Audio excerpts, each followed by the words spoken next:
Hello, in today's video I'm going to be trying something new. I've been looking for videos on how to sublimate on canvases, and the ones that I'm coming across are not the ones that I was hoping to find. So hopefully I'm the first to do this. I have noticed that people are removing the canvas, frame canvases. They're removing the canvas from the actual frame. And I'm going to show you how to not, I'm going to show you that you don't have to do that, provided you have a Signature Series heat press, which is one that adjusts to probably, let's see, I think I have it set at the highest where it hovers. It's about 2.5 inches. So I'm going to show you how to sublimate on a framed canvas. So let's get started.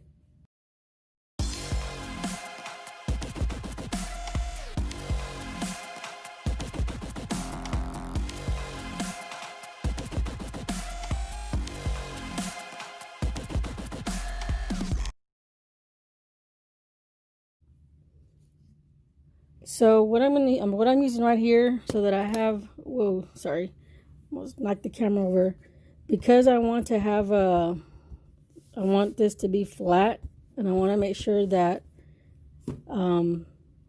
the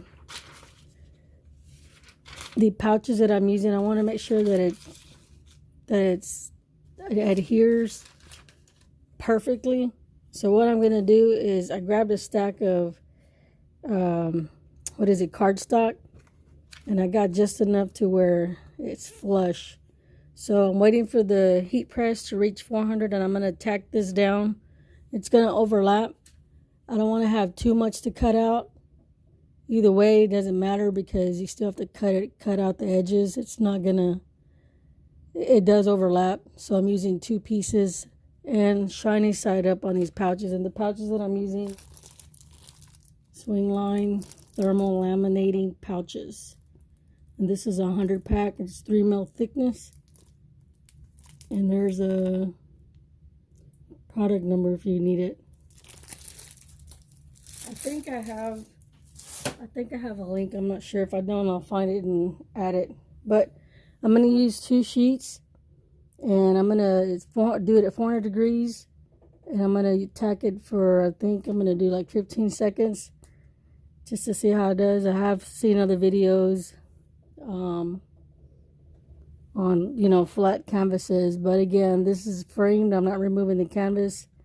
I don't use this. You don't see this in my videos very much, because knock on wood, it trips my breaker. That's why I use this other one that you see on video, the Impress. You see me using that one a lot. It's a 15 by 15. This one's a 16 by 20. I have not been using it because it trips my breaker. The reason I wanted to do this was because my girlfriend lost her brother many years ago, and she's been wanting to get a picture. She has an old picture of him, and nobody else has any pictures of him. He was murdered, I think, in 2004. Did my best to try to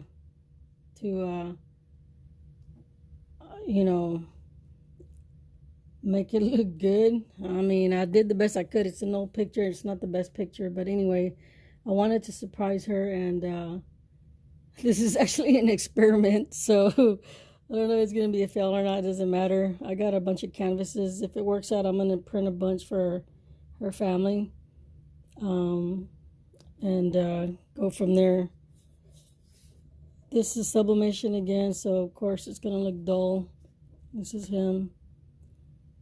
I think he had a glass eye or marble eye, or I'm not sure what they're called. But anyway, I'm hoping this comes out decent. I mean, just to surprise her.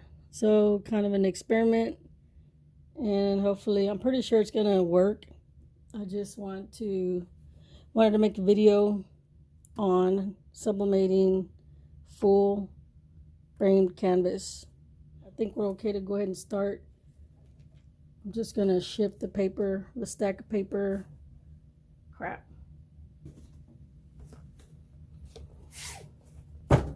want it as straight as possible. So I'm just going to center it. I'll put this in there.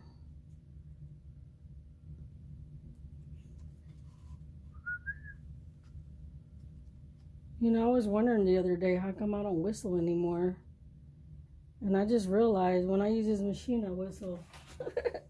I'm gonna go ahead and I'm gonna use a Teflon sheet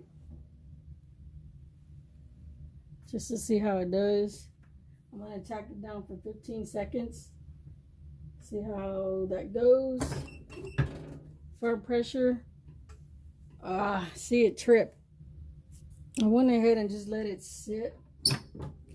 Pretty sure it's okay to do 60 seconds total for the original tack down. Sorry, can't even talk. I'm trying not to burn my wall.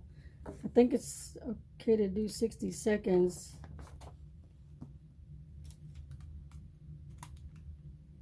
Ouch. Yeah, I'm gonna have to I'm gonna have to shift the stack to the corner. So I think 60 seconds. Let me just go ahead and I'm gonna do 60 seconds. Let me show you what I'm doing. Because it's 8.5 by 11, the cardstock, I do see where it did stick in the 8.5 by 11 area.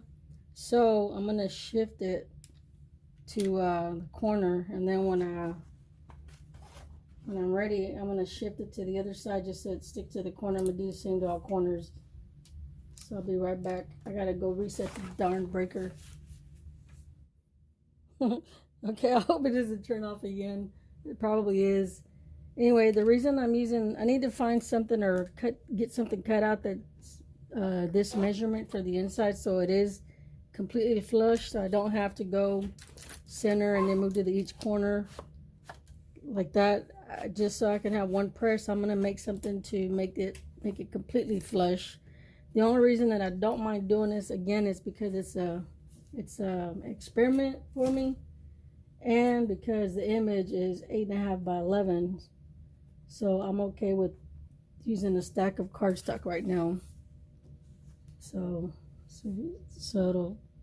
it'll still be flush enough for this. So I used it's overlapping, which is no big deal. I'm gonna do it landscape this way and see how it comes out. Let's check it out. I'll use text print art paper. I want to make sure it's centered. Just gonna eyeball it. Again, this is an experiment. For this portion, I'm gonna use parchment paper. Okay, so that looks centered to me. The power's gonna go off again. I just know it. We should be okay since I'm using parchment paper. Let's give it a try. Full 60 seconds. I see it smoking. Right now I have it at 380, so I'm not gonna worry about the temperature being at 400 right now. What? Oh, I forgot to change it to 60 seconds. That's okay, we'll just do the countdown. I had it set for 15 seconds. So I'm gonna put you on pause so you don't have to hear the beeping. Okay, that should be about 60 seconds, or that should be an additional 15 seconds. Here goes nothing. Yeah, that's not the best picture, but that's what I had to work with. Ouch. So what I did, remember I overlapped. So you can see where the overlap is.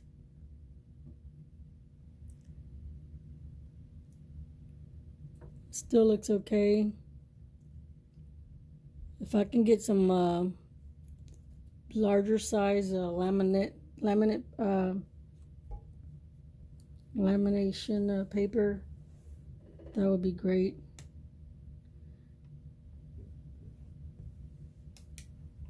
I'm just looking at it. Yeah, I don't like the, definitely don't like the line. I think I'm gonna add more pressure.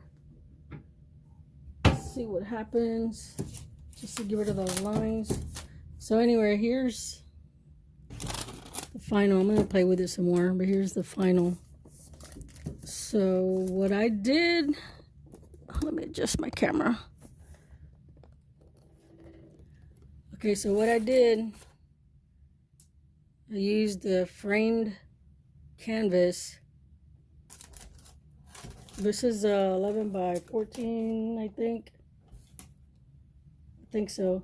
Anyway, I'm gonna press it again to see if I can. I don't think, no, I better not. I don't think that line's going anywhere. What I did is I used, I separated the laminate, and of course I needed 2 sheets.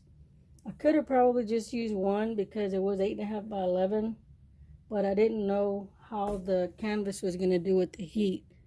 I don't know, but I didn't want it to be scorched. That probably would have been a nice little background effect, but I would still use parchment paper or Teflon, my Teflon sheet. So I don't think that would have been a good idea anyway. So anyway, you can sublimate on framed canvas if you have the like me.